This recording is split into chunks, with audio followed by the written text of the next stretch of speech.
Bismillahirrahmanirrahim. Bismillahirrahmanirrahim. Alhamdulillahirabbil alamin. Wassalatu wassalamu ala asyrafil anbiya'i wal mursalin wa ala alihi washabihi ajmain. Nahmaduhu wa nasta'inuhu wa nastaghfiruh wa na'udzu billahi min syururi anfusina wa min sayyiati a'malina. May yahdihillahu fala mudilla lahu wa may yudlil fala hadiya lahu. Asyhadu anna Muhammadan abduhu wa rasuluh. Allahumma salli ala sayyidina Muhammad al-Fatih lima ughliq wal khatim lima sabaq nasiril haqqi bil haqq wal hadi ila siratikal mustaqim wa ala alihi washabihi haqqa qadrihi wa miqdarihi lazim. Alhamdulillah, marilah kita sama-sama merafakkan setinggi-tinggi kesyukuran kehadrat Allah kerana pada petang ini kita dapat lagi sama-sama berkumpul untuk berkongsi sedikit sebanyak mutiara hadis yang ingin saya sampaikan pada petang ini. Jadi pada petang ini hadis, antara hadis yang ingin kita kupas, ingin kita sampaikan adalah berkenaan tentang tanda-tanda akhir zaman, yang di mana kita ini memang sudah termasuk dalam golongan akhir zaman. Jadi kita teruskan, kita sambung daripada tazkirah kita yang lepas. Jadi pada hari ini hadis yang ke-21 diriwayatkan daripada Sayyidina Anas radhiyallahu anhu. Beliau berkata, Rasulullah sallallahu alaihi wasallam bersabda, akan datang pada akhir zaman ahli ibadah yang jahil dan ulama yang fasik. Riwayat daripada Ibnu Adi. Baik, keterangan daripada hadis ini menyatakan bahawa Nabi sallallahu alaihi wasallam menerangkan akhir zaman nanti akan ada dua golongan. Yakni pertama, golongan yang orang yang jahil tetapi dia rajin beribadah, dan ada pula golongan yang alim tetapi sifatnya fasik. Jadi syaitan telah berusaha dengan sedaya upayanya untuk menyesatkan manusia. Ini ikrar yang iblis, dan syaitan pernah berjanji bahawa dia akan menyesatkan manusia ini hingga hari kiamat. Jadi itulah Allah memanjangkan usia iblis, usia syaitan ni kan. Allah perkenankan permintaan iblis ini agar dia berusaha untuk menyesatkan manusia hingga akhir zaman. Jadi oleh sebab itu dia telah menggunakan beberapa cara yang pelbagai, yang berlainan kepada orang yang berlainan. Maksudnya di sini orang yang berbeza akan menerima ujian ataupun dugaan yang berbeza. Jadi cara iblis dan syaitan ni nak menyesatkan orang ini bergantung pada orang itu. Jadi bagi orang yang jahil, antaranya syaitan akan menyuruhnya supaya rajin melakukan ibadah, kerana ibadah orang yang jahil itu tidak sah atau sekurang-kurangnya tidak sempurna. Dan sudah tentu apabila ibadah itu tidak sah, maka tidak akan diterima di sisi Allah Subhanahu Wa Taala. Jadi syaitan ni dia bijak, dia pandai, termasuklah iblis. Dia tak mahu orang jahil itu belajar ilmu, kerana sudah tentu dia akan memperbaiki ibadahnya. Dan apabila ibadahnya itu baik, ibadahnya itu bagus, sudah tentu ibadah itu akan diterima. Jadi itu merupakan salah satu kekalahan bagi syaitan. Jadi syaitan ni bijak, dia pandai nak memperalatkan, mempermainkan manusia. Jadi bagi orang yang alim pula, sudah tentu dia banyak ilmu, dia belajar sana sini kan. Jadi syaitan pula bagi ujian yang berbeza pula. Syaitan mempermainkan orang alim ini, contohnya dengan mengemukakan bermacam-macam alasan agar dia berasa malas untuk melakukan ibadah. Sedangkan orang ni alim, bukan orang jahil. Tadi orang jahil ni orang alim, sehingga dia meninggalkan ibadah yang sunat contohnya, dan akhirnya dia meninggalkan ibadah yang wajib pula. Jadi syaitan ni dia hasut, dia hasut manusia untuk meninggalkan ibadah yang sunat. Jadi lama kelamaan apabila manusia itu dah mula meninggalkan sunat, lama kelamaan manusia akan meninggalkan ibadah yang wajib pula. Jadi maka dengan itu ilmu yang ada pada diri orang alim ni tadi tidak lagi berfaedah. Bahkan akan menjadi musuhnya pada hari kiamat. Sebab apa? Sebab itu adalah kejayaan bagi syaitan. Jadi gejala seperti ini kalau kita lihat dalam masyarakat, memang ada dalam masyarakat kita, yang mana orang yang rajin beribadah itulah terdiri daripada orang yang jahil, yang tidak ada ilmu tentang beribadah. Dan orang yang mengabaikan ilmu, mengabaikan hal-hal ibadah itu pula terdiri daripada orang yang mempunyai ilmu pengetahuan. Jadi kita tengok ni macam terbalik.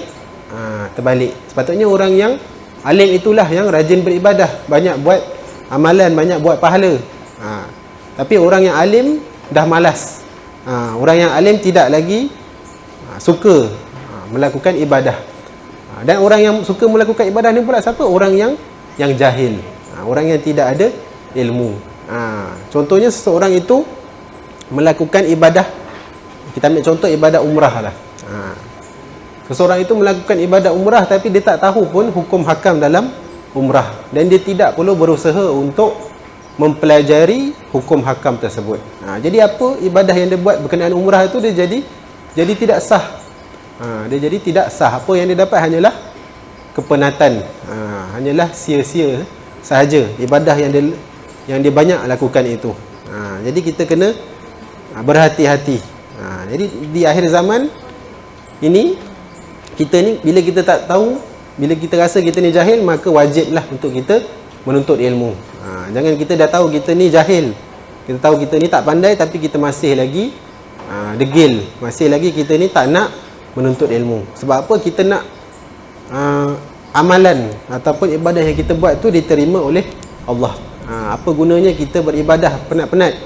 Apa gunanya kita melakukan macam-macam amalan tetapi amalan itu tidak diterima? Jadi biarlah amalan kita tu tak banyak tapi sedikit, tapi kita harap yang sedikit itulah yang kita betul-betul khusyuk, kita betul-betul fokus, kita betul-betul yakin dengan ibadah yang kita buat itu, dan insya-Allah ibadah itu akan diterima oleh Allah Subhanahu Wa Taala. Baik, kemudian hadis yang kedua. Hadis yang ke-22 ini diriwayatkan juga daripada Sayyidina Anas radhiyallahu anhu. Beliau berkata, Rasulullah sallallahu alaihi wasallam bersabda, akan datang kepada umatku suatu zaman di mana orang yang berpegang pada agamanya seperti menggenggam bara api. Ini riwayat daripada Imam Tirmizi. Akan datang kepada umatku suatu zaman di mana orang yang berpegang pada agama laksana menggenggam bara api. Jadi kita tahu bara api ni apa? Panas.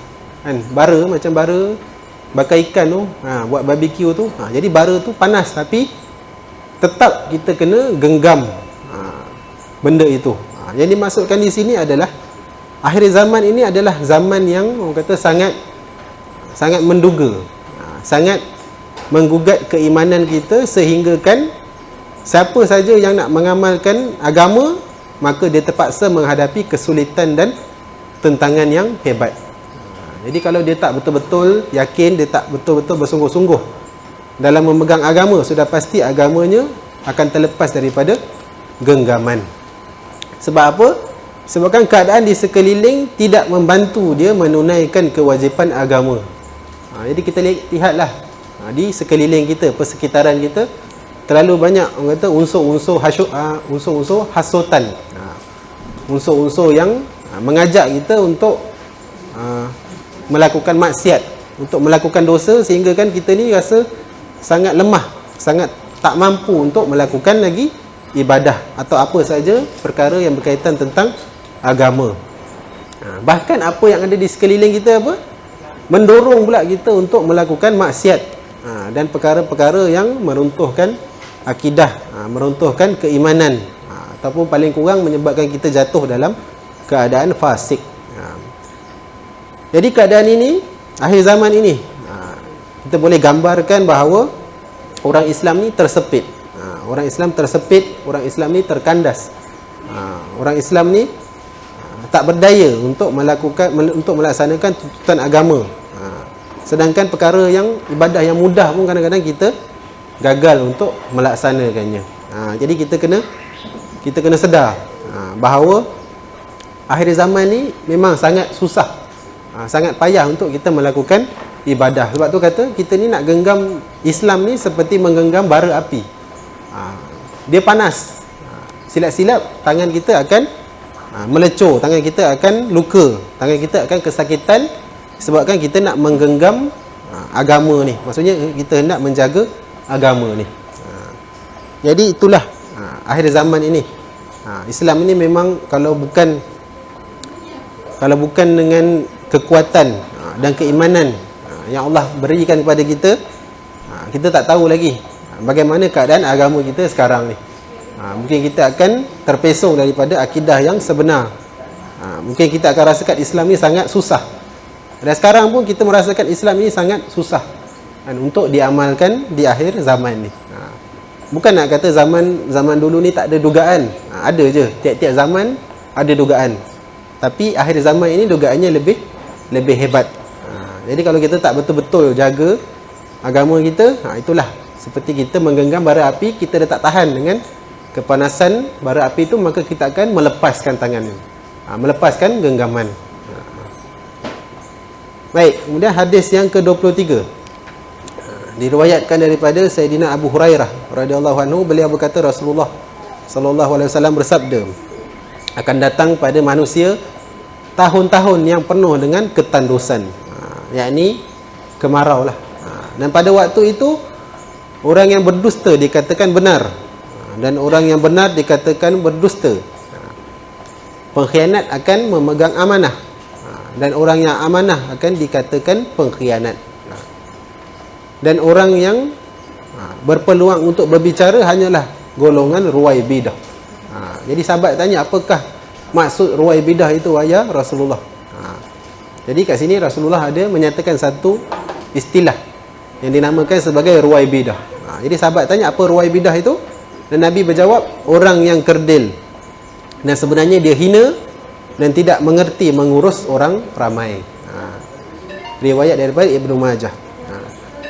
Jadi akhir zaman ini yang dimaksudkan adalah zaman yang ketandusan dari segi material dan juga tandus dari segi pemikiran.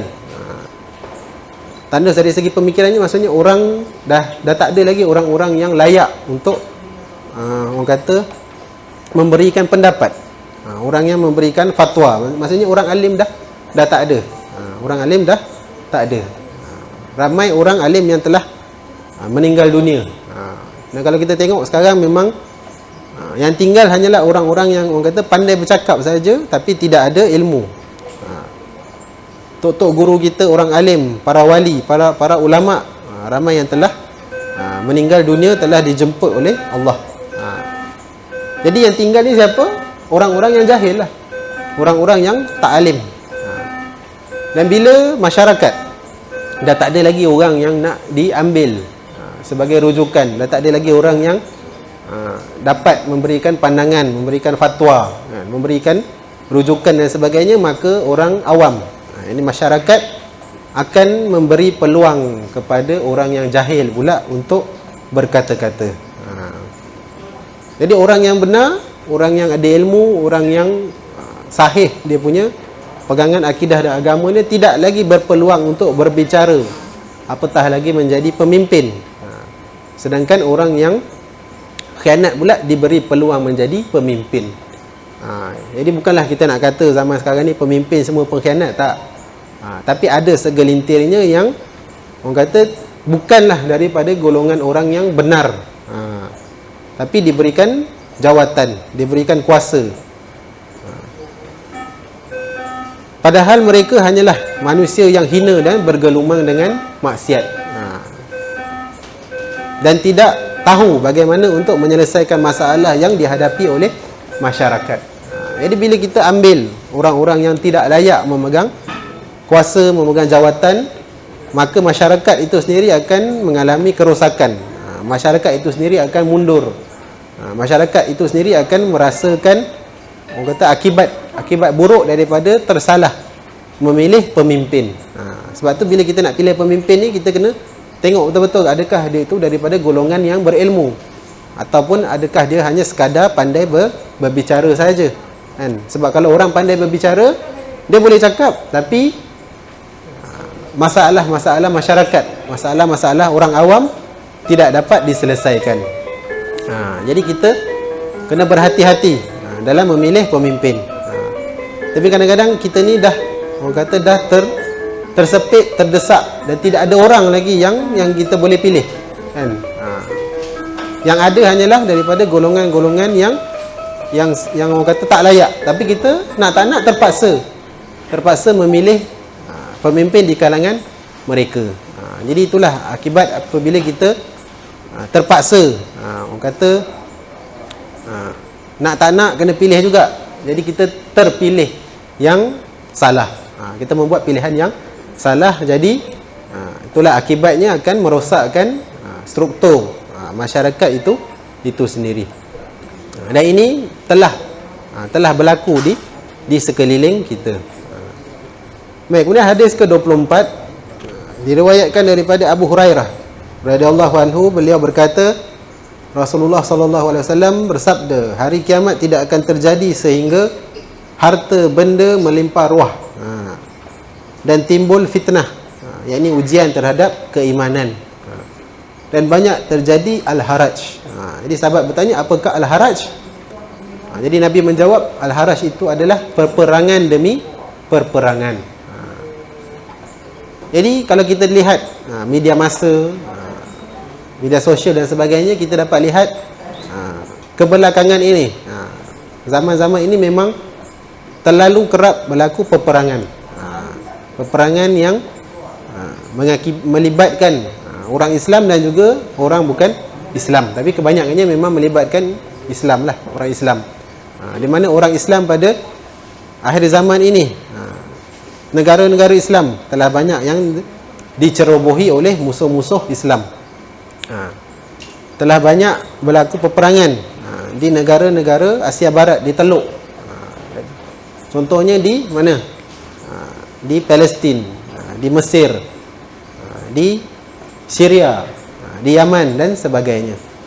Jadi negara-negara itu kita lihat, boleh katalah saban tahun akan berlaku peperangan. Dan sehingga sekarang Palestin masih lagi diserang oleh rejim Zionis Israel. Dan terbaru kita lihat, mungkin dekatlah dengan negara kita, iaitu di selatan Thai, di Myanmar dan sebagainya, di mana orang-orang Islam ditindas. Kaum Rohingya, mereka juga ditindas. Kalau di China, negara China, kita lihat warga Puak Uighur, jadi mereka juga ditindas oleh komunis di China. Itulah saban tahun memang peperangan demi peperangan akan berlaku, dan kita tak tahu apa pula peperangan yang akan berlaku selepas ini, kan? Dengan adanya teknologi yang bermacam-macam, teknologi nuklear, kan, bom atom dan sebagainya, maka tidak mustahil peperangan akan berlaku dalam masa yang terdekat, di mana setiap negara di dunia ini berlumba-lumba nak menunjukkan kehebatan negara masing-masing, kan?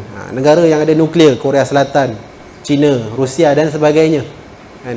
Tinggal lagi dia nak, orang kata nak test atau nak demonstrasi dia punya ujian tu dekat mana. Dan bila telah dilakukan ujian, sudah tentu akan ada mangsanya. Jadi kita takut kalau yang jadi mangsa tu adalah umat Islam, daripada negara-negara Islam. Disebabkan ada kuasa-kuasa lain nak menunjukkan kehebatan mereka, tapi yang menjadi mangsanya adalah kita. Jadi kalau kita tengok, semakin maju teknologi, orang kata kita ni makin lama makin moden, makin lama makin maju. Tapi sedar tak kita, dengan kemajuan dan kemodenan itu, manusia ini sebenarnya semakin terseksa.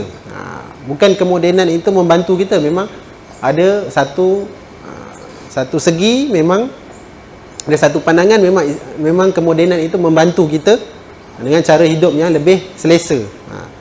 Tapi teknologi dan kemajuan itu sepatutnya tidak bertentangan dengan Islam. Apabila teknologi dan pembangunan itu dicipta untuk memusnahkan, teknologi itu dicipta untuk meruntuhkan struktur manusia, maka itu bukanlah, orang kata, kemodenan, bukanlah kemajuan yang dituntut dalam Islam. Sebab apa? Kemajuan yang dituntut dalam Islam adalah kemajuan yang boleh memberikan manfaat, yang boleh memberikan faedah kepada umat manusia. Tapi kalau kemodenan ataupun kemajuan itu untuk memusnahkan, kita tengok banyak negara-negara yang menjadi mangsa bom, mangsa letupan dan sebagainya, maka itu bukanlah teknologi, bukanlah kemajuan yang kita mahukan. Dan realitinya itulah yang akan berlaku di akhir zaman ini sehinggalah hari kiamat. Dan ada banyak juga hadis-hadis yang menyatakan tentang akan berlaku satu lagi peperangan yang dinamakan sebagai Malhamah Al-Kubra. Malhamah Al-Kubra ni maksudnya peperangan yang besar, peperangan yang hebat. Dan ada ramai ahli ulama yang meramalkan bahawa itulah yang dimasukkan dengan perang dunia ketiga. Perang dunia pertama dah lepas, kedua dah lepas, dan perang dunia ketiga akan berlaku. Jadi tinggal lagi kita ni menunggu sahaja. Bilakah akan tiba masanya, dan kita tak tahu, mungkin akan berlaku dalam masa yang kita tak sedar. Kita tak sangka-sangka tiba-tiba berlaku peperangan. Begitulah yang berlaku pada peperangan sebelum ni. Kita ni tak bersedia, kan?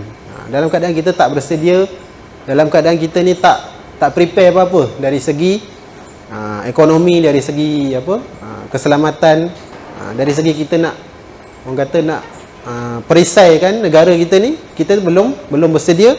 Tapi ketika itulah yang diramalkan akan berlakunya peperangan. Jadi kita kena sentiasa bersedialah, kan? Kita tak tahu bila peperangan akan berlaku. Dan kita takut apabila berlaku peperangan, kita ni tak sempat nak sediakan bekalan makanan, kan? Kita tak sempat nak melindungi ahli keluarga kita, kan? Kita tak sempat nak memberikan, orang kata, diri kita sendiri pun kadang-kadang kita tak sempat nak buat amalan. Kita tak sempat nak kumpul pahala. Kita tak sempat nak bertaubat, itu lebih dahsyat lagi, kan? Takut-takut kita ni menjadi mangsa peperangan dalam keadaan kita ni tak standby.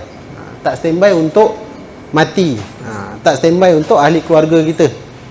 Sebab dunia ni hanyalah sementara. Dalam dunia yang sementara ni kita belum melakukan apa-apa persiapan, maka bersegeralah kita untuk mempersiapkan diri kita, insya-Allah. Baik, kemudian hadis yang ke-25 diriwayatkan daripada Anas bin Malik radhiyallahu anhu. Beliau berkata, Rasulullah sallallahu alaihi wasallam bersabda, tidak akan terjadi kiamat sehingga waktu terasa pendek. Maka setahun dirasakan seperti sebulan. Sebulan dirasakan seminggu, seminggu dirasakan sehari, dan sehari dirasakan seperti 1 jam, dan 1 jam dirasakan seperti satu kilatan api. Maksudnya sekejap sangat. Riwayat daripada Imam Tirmizi. Jadi akhir zaman ni memang kadang-kadang kita terasa waktu berjalan dengan pantas. Kadang-kadang dalam satu hari tu kita tak sempat buat apa-apa, kita tengok sedar-sedar dah petang, sedar-sedar dah malam, sedar-sedar dah habis dah sehari. Besok pun macam tu juga, hari kemudiannya begitu juga, minggu depan begitu juga, kan? Belum sempat kita lakukan apa-apa urusan, ataupun banyak urusan kita yang belum selesai. Kadang-kadang kita fikir 24 jam lama masa tu, tapi bila kita di akhir hari, kita tengok apa je yang kita boleh buat dalam 24 jam. Kita rasa kita sibuk, kan? Tapi kita tak tahu kita ni sibuk apa. Adakah kita sibuk dengan hiburan? Adakah kita sibuk dengan bergosip? Adakah kita sibuk dengan media sosial? Kan? Kita sebenarnya diburu oleh waktu sentiasa mengejar kita, kan? Tapi kita tak kejar waktu yang ada. Kita biarkan waktu itu berlari dan kita tak berupaya untuk mengejarnya. Yang inilah yang dimaksudkan dengan pendeknya waktu. Jadi ada pendapat lain, iaitu menurut Imam Al-Karmani radhiyallahu anhu, yang dimaksudkan dengan pendeknya waktu itu adalah dicabut keberkatan waktu. Jadi ini pun betul juga. Dengan benar apa yang dikatakan oleh Imam Karmani itu, dahulu kita, zaman dulu lah, kita rasakan dalam sehari macam-macam benda yang kita boleh buat. Macam-macam tugasan, macam-macam aktiviti kita boleh buat. Tapi zaman sekarang ni, satu hari dah habis dah sehari tu. Kita rasa kita tak sempat buat macam-macam. Banyak benda kita terlepas. Dan inilah yang dimaksudkan dengan tanda hari kiamat semakin hampir. Waktu itu semakin pendek. Dan kalau kita tengok jam sekarang dah pukul 6.10. Dalam sehari ini apa je yang kita dah lakukan? Daripada pagi tadi kita bangun tadi, apa je yang kita dah lakukan? Bila kita renung balik, kita lihat balik, kita tak terasa waktu itu berlalu. Dan kita rasa menyesal sebab waktu berlalu tapi kita masih tak dapat buat apa-apa. Sebab tu kadang-kadang kita pelik kenapa orang sambut hari jadi. Memang tak adalah salah sambut hari jadi. Tapi sedar tak kita apabila kita sambut hari jadi itu menandakan umur kita setahun semakin berkurangan menuju ke arah kematian. Lain kalau budak baru lahir, mungkin umur dia panjang lagi. Tapi kita setiap tahun kita sambut hari jadi, kan, tiup lilin, buat macam-macam lah, buat pesta, buat acara, kan, buat majlis. Dan bagus kalau kita buat majlis itu dengan, maksudnya dengan sederhana, dengan menjamu orang makan, itu bagus. Tapi kalau kita rasa semakin kita sambut tu kita hidup lama lagi, tak, itu salah. Sebenarnya bila kita sambut hari jadi itu semakin berkurang setahun usia kita. Kadang-kadang kita tengok atuk nenek, kan, umur 70 tahun, 70 batang lilin atas kek tu. Dan tak tahu mampu tak atuk atau nenek tu tiup ke semua 70 batang lilin tu. Silap-silap satu lilin pun tak terpadam. Atuk dah semput dah, kan. Lagi nak tiup lilin. Ni semua anak dan cucu punya angkara. Baik, kemudian hadis yang ke-26. Diriwayatkan daripada Ibnu Umar radhiyallahu anhu, dia berkata, pada suatu ketika dibawa di hadapan Rasulullah sallallahu alaihi wasallam sejongkong emas. Dan emas itu adalah emas zakat yang pertama sekali dibawa oleh Bani Sulaim kepada Bani Sulaim daripada hasil lombongan mereka. Maka sahabat berkata, ya Rasulullah, emas ini adalah hasil daripada lombong kita. Lalu Rasulullah menjawab, nanti kamu akan mendapati banyak lombong dan yang menguasainya adalah orang yang jahat. Di hadis ni jarang kita dengar. Riwayat daripada Imam Baihaqi. Jadi benar sekali apa yang disabdakan oleh Rasulullah sallallahu alaihi wasallam. Dan hari ini dunia Islam sangat kaya dengan hasil lombong seperti emas, perak, timah, minyak dan lain-lain. Tetapi yang mengurus dan menguasainya adalah orang yang bukan Islam. Jadi kalau kita tengok sekarang ni, kedai-kedai emas bersepah. Kedai yang banyak, kita tak mampu beli emas, kan? Minyak pun semakin banyak. Semakin banyak maksudnya kalau nak dibandingkan 1000 tahun dahulu dengan sekarang, 1000 tahun dulu tak ada minyak, tak ada petroleum. Tapi akhir zaman ni banyak negara-negara yang ada petroleum, ada minyak, termasuklah Malaysia. Dan kita tahu negara-negara yang ada banyak minyak ni negara Arab, kan? Di Qatar, di Dubai, di Arab Saudi, kan? Jadi mereka adalah negara-negara yang mempunyai hasil minyak yang terlalu banyak. Jadi negara mereka kaya dengan minyak. Tapi kadang-kadang kita sedih apabila yang menguasai lombong-lombong emas, yang menguasai minyak itu hanya sebenarnya bukanlah daripada golongan orang Islam. Memang kalau kita tengok sejarah, ini siapa yang kaji sejarah Arab Saudi lah, macam mana Arab Saudi itu boleh menjadi negara yang kaya, adalah disebabkan ketika itu dia punya pemimpin Syarif dia, selepas zaman Syarif lah, iaitu zaman Saud, King Saud, Raja Saud telah menjemput beberapa orang barat, yakni orang Amerika, untuk orang kata mengkaji struktur tanah yang ada di Arab Saudi. Jadi setelah dilakukan ujian, jadi memang didapati negara Arab Saudi ada minyak di bawah tanahnya. Jadi datanglah mesin-mesin pengorek minyak ni menggerudi tanah Arab, maka keluarlah minyak yang banyak. Jadi itu adalah hasil daripada kerjasama Raja Saud dengan orang bukan Islam. dengan orang daripada Amerika. Jadi di situlah bermulanya orang kata penglibatan orang bukan Islam terhadap hasil lombongan kita, hasil lombongan orang Islam, seperti minyak dan sebagainya. Jadi itulah kita tengok dunia di akhir zaman ini memang akan muncul pelbagai jenis orang kata hasil bumi.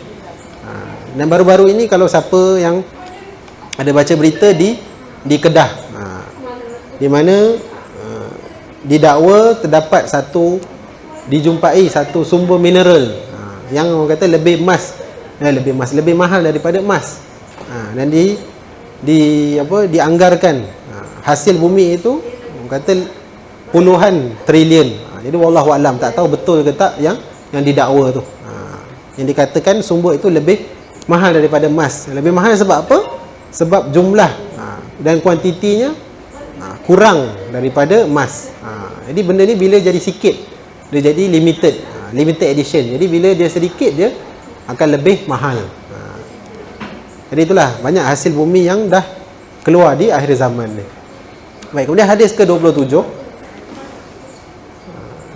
daripada Abu Hurairah radhiyallahu anhu, beliau berkata, bersabda Rasulullah sallallahu alaihi wasallam, tidak akan terjadi kiamat sehingga tanah Arab yang tandus menjadi lembah yang subur dan dialiri oleh sungai-sungai. Riwayat daripada Imam Muslim. Jadi tanah Arab ni kalau kita tahu, kalau siapa biasa pergi Arab lah, ada apa kat sana? Tak ada apa. Padang pasir. Padang pasir, dan kalau ada air pun sangat sedikit jumlahnya. Kecualilah negara yang ada laut lah.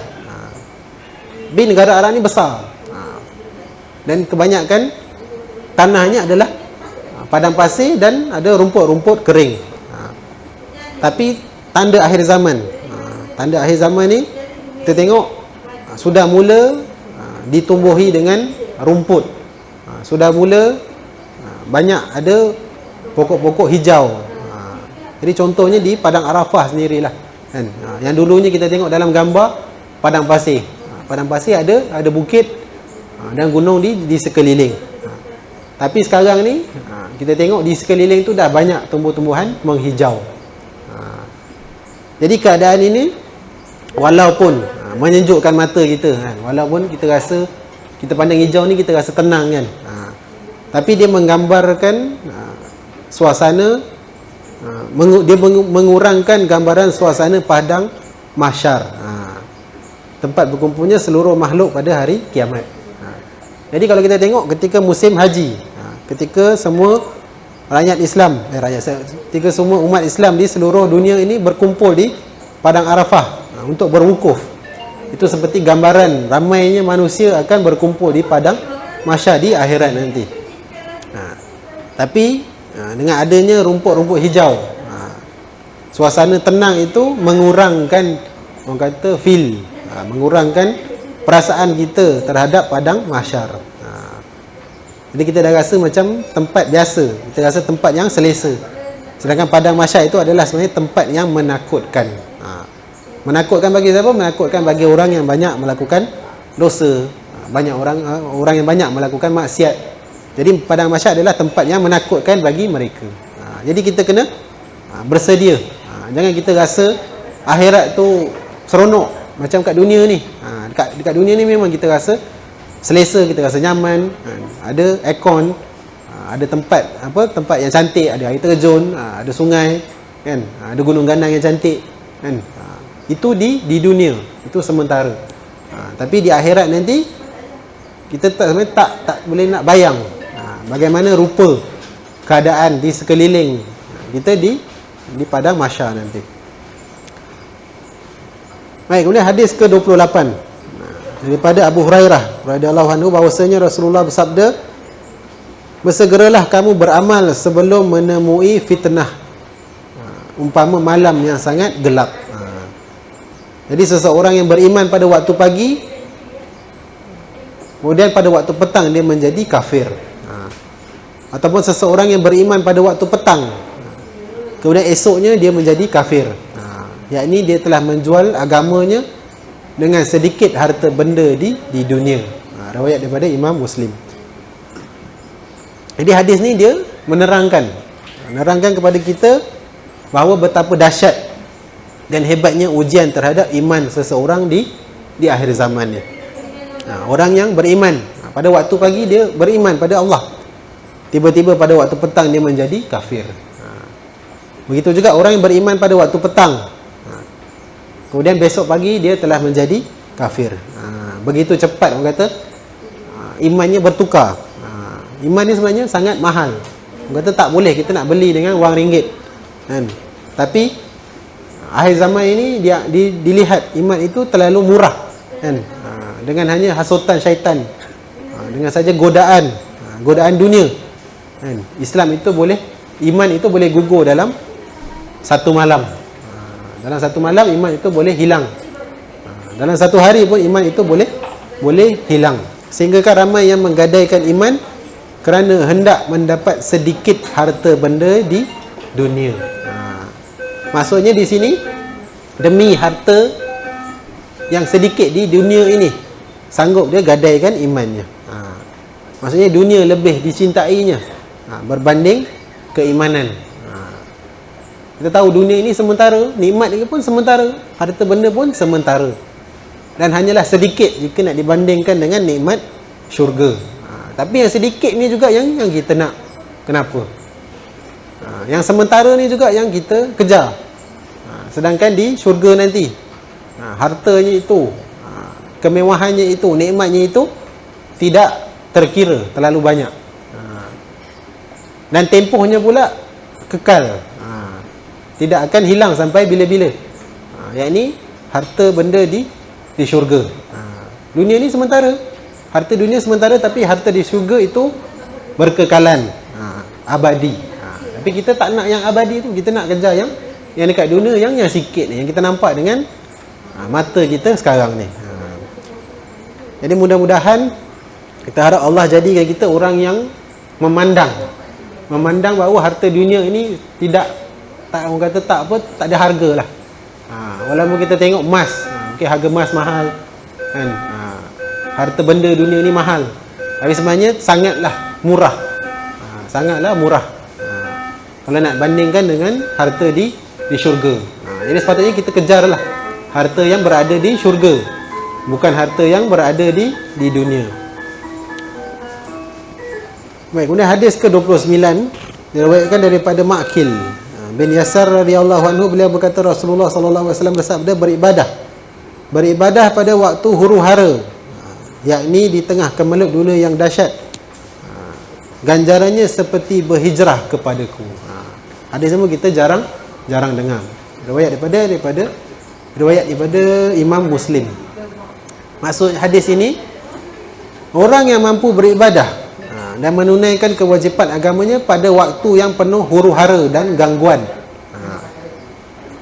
dari segenap penjuru, dan dapat mengingati Allah pada waktu orang lain lupa dan disibukkan dengan urusan yang melalaikan, maka mereka akan diberi pahala seperti pahala hijrah yang telah dilakukan oleh kaum muhajirin pada zaman Rasulullah sallallahu alaihi wasallam. Jadi zaman ni kita tengok zaman yang memberatkan kita untuk tidak beribadah. Zaman yang orang kata kita nak beribadah ni susah, payah. Sebab apa? Sebab banyak godaan, sebab banyak hiburan yang melalaikan, hiburan yang melekakan. Tapi kalau kita mampu untuk beribadah di waktu-waktu yang susah nak beribadah ni, maka pahalanya seperti pahala berhijrah. Pahala hijrah kaum muhajirin, yakni penduduk Mekah pada zaman Rasulullah sallallahu alaihi wasallam. Jadi pahala hijrah ni pada zaman Nabi berhijrah itu pahalanya sangat besar lah. Bukan mudah untuk kita tengok rakyat orang kata penduduk Madinah itu nak meninggalkan kampung halaman mereka menuju ke Madinah, tempat yang mereka tak pernah duduk. Ambil contohlah, kita duduk di Malaysia. Kita duduk di Malaysia, dikecam, dipulaukan, dihina, contohlah. Kita ambil contoh. Dan kita ni sayang tempat kita sendiri, tapi disebabkan adanya satu seruan daripada Allah untuk hijrah, disebabkan adanya satu orang kata tempat yang sudi untuk menerima kita, maka kita pun keluar daripada Malaysia contohlah, ke suatu tempat yang asing, bukan kampung kita, tempat kita tak pernah pergi. Tak tahulah mana kita nak bagi contoh kan. Singapura ke, Indonesia ke kan. Tapi itulah ibaratnya seseorang yang berat untuk meninggalkan kampung halamannya tapi terpaksa berpindah. Itulah pengorbanan penduduk Mekah. Jadi pengorbanan penduduk Mekah ini melakukan hijrah besar, terlalu besar pahalanya. Jadi itulah ganjarannya orang yang beribadah, dapat melakukan beribadah dalam keadaan sekelilingnya yang sukar untuk dia melakukan ibadah. Kita ambil contoh, kita ni susah nak bangun malam, susah untuk kita melakukan qiyamul lail, susah untuk kita melakukan tahajud. Sebab apa?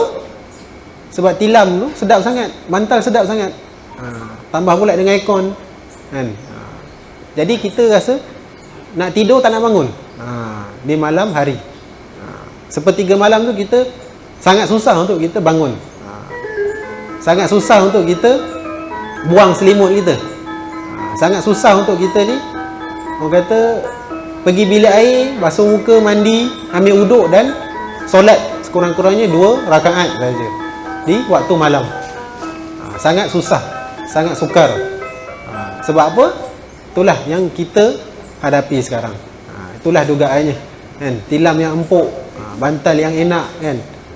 Seakan-akan tak bagi kita ni bangun malam, seakan-akan tak bagi kita ni beribadah. Jadi kalau kita mampu untuk buang selimut dan bantal tu, dan kita mampu untuk berjaga malam, mendirikan tahajud, melakukan qiyamul lail, maka itulah ganjaran yang kita dapat seperti orang yang berhijrah pada zaman Rasulullah sallallahu alaihi wasallam. Baik, kemudian hadis yang ke-30. Hadis yang ke-30 daripada Abu Hurairah radhiyallahu anhu, beliau berkata bahawasanya Rasulullah sallallahu alaihi wasallam bersabda, tidak terjadi kiamat sehingga sungai Furat. Jadi sungai Furat ni nama sekarangnya itulah sungai Euphrates, yang terletak di Iraq. Jadi sungai Furat ini akan surut airnya sehingga kelihatan sebuah gunung daripada emas. Maka orang yang terbunuh maka ramai orang yang terbunuh kerana merebutkannya. Maka terbunuhlah 99 daripada 100 orang yang berperang. Dan masing-masing yang terlibat berkata, mudah-mudahan akulah orang yang terselamat itu. Jadi dalam riwayat lain juga disebutkan sudah dekat suatu masa di mana sungai Furat akan menjadi surut airnya, lalu kelihatan perbendaharaan daripada emas. Maka siapa saja yang hadir di situ janganlah mengambil sesuatu pun daripada harta itu. Riwayat daripada Bukhari dan Muslim. Jadi kalau kita lihat hadis ni, dan kalau kita peka, kita cakna dengan keadaan geografi di Iraq sekarang, memang sungai Furat itu semakin mengering. Memang sungai Furat itu semakin mengering. Dan dalam hadis ni dia kata akan kering sehingga kelihatan gunung daripada emas. Jadi ada banyak orang kata pendapat gunung daripada emas ni kan. Ada yang kata akan nampak hasil minyak petroleum. Ada kata akan nampak emas yang betul, emas yang zahir kan, wallahu alam. Jadi orang di akhir zaman akan merebutkan benda yang ada di sungai Furat ni ketika ia mengering.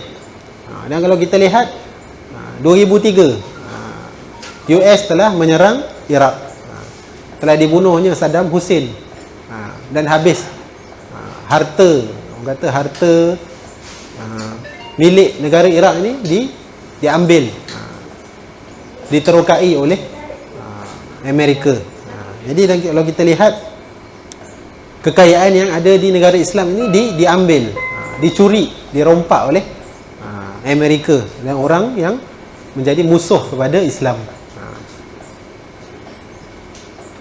Dan kita tengok memang telah berlaku banyak perbunuhan disebabkan merebutkan harta dunia, merebutkan minyak, merebutkan emas, dan banyak lagi lah pendapat yang ulama tafsirkan apa yang dimaksudkan dengan gunung emas ini. Adakah mungkin betul-betul gunung emas itu akan kita nampak dengan mata yang zahir, atau adakah maksud gunung emas itu adalah kekayaan ataupun harta yang banyak dari segi nilai lah. Contohnya minyak kan, minyak yang terlalu banyak boleh menyebabkan seseorang itu menjadi kaya raya. Jadi mungkin ini juga yang dimasukkan oleh para ulama. Wallahu alam. Baik, kemudian hadis seterusnya daripada Salamah binti Al-Hur radhiyallahu anha. Beliau berkata, aku mendengar Rasulullah sallallahu alaihi wasallam bersabda, akan datang suatu zaman di mana pada waktu itu orang banyak berdiri tegak beberapa lama kerana mereka tidak mendapatkan orang yang dapat mengimami mereka solat. Riwayat daripada Ibnu Majah. Yang dimaksudkan oleh hadis ini ialah banyak masjid yang tidak mempunyai imam yang benar-benar dapat melaksanakan peranan sebagai seorang imam. Jadi kelihatannya masyarakat kita sekarang ini kurang memberikan perhatian kepada ilmu-ilmu syariat. Bahkan orang yang berilmu pun banyak yang tidak menghadiri solat berjemaah. Sebab apa? Sibuk dengan dunia. Orang yang berilmu maksudnya golongan profesional lah, kan? Sibuk dengan pekerjaan mereka, kan? Doktor, engineer, arkitek dan sebagainya.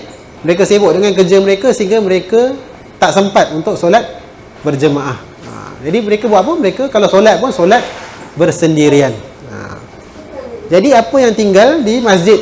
Tinggallah orang-orang yang jahil. Maksudnya orang-orang yang jahil ni dia tidak mempunyai syarat ataupun ilmu yang cukup untuk menjadi seorang imam. Jadi kalau kita tengoklah dekat masjid sekarang pun, masjid besar mungkinlah ada imam. Tapi kalau masjid-masjid ataupun surau yang kecil, kan, yang jemaahnya terlalu sedikit, kadang-kadang satu sah pun tak penuh, kan. Tambah pula sekarang ni COVID lagilah, dah dijarakkan pula, kan.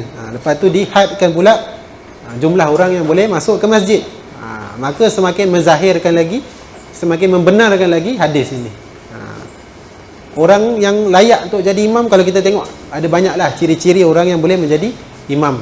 Pertama, dia kena fahamlah hukum hakam solat. Dia kena tahu bacaan solat, dia kena tahu cara nak jadi imam bagaimana, kan.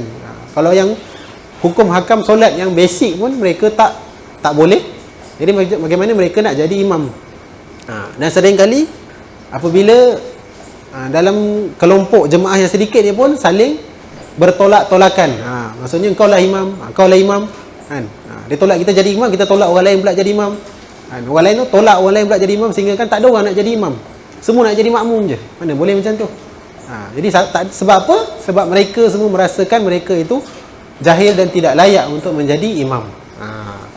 Jadi apa jadi akhirnya? Semua solat bersendirian. Apabila solat bersendirian, maka tidak dapatlah pahala 27 kali ganda berjemaah.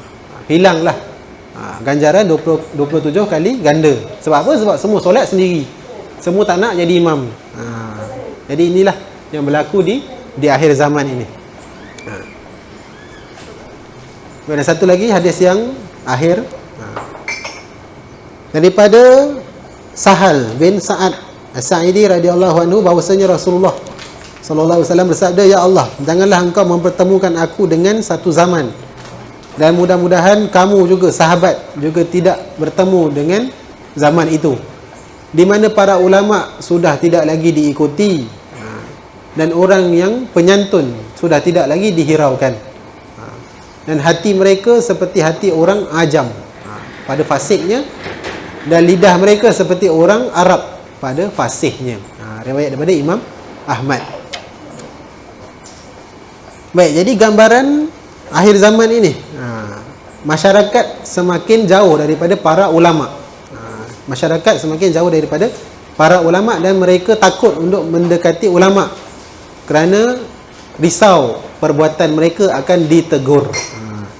Jadi orang tidak lagi malu untuk melakukan maksiat, walaupun di hadapannya ada orang yang tinggi peribadi. Maksudnya depan orang yang sepatutnya kita ni segan, tapi kita dah hilang rasa malu. Kita buat maksiat di depan orang itu. Dan kadang-kadang seperti disengajakan maksiat itu dibuat di hadapan para ulama untuk menyatakan rasa ego, dan sekaligus untuk kata saja nak menyinggung perasaan mereka. Jadi golongan ini juga merupakan ahli berpidato dan sering memanipulasikan kenyataan.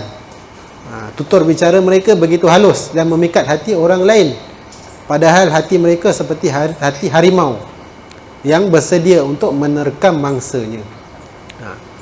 Jadi akhir zaman ni orang awam lah. Kita ni orang awam lah. Kita ni takut untuk mendekati ulama.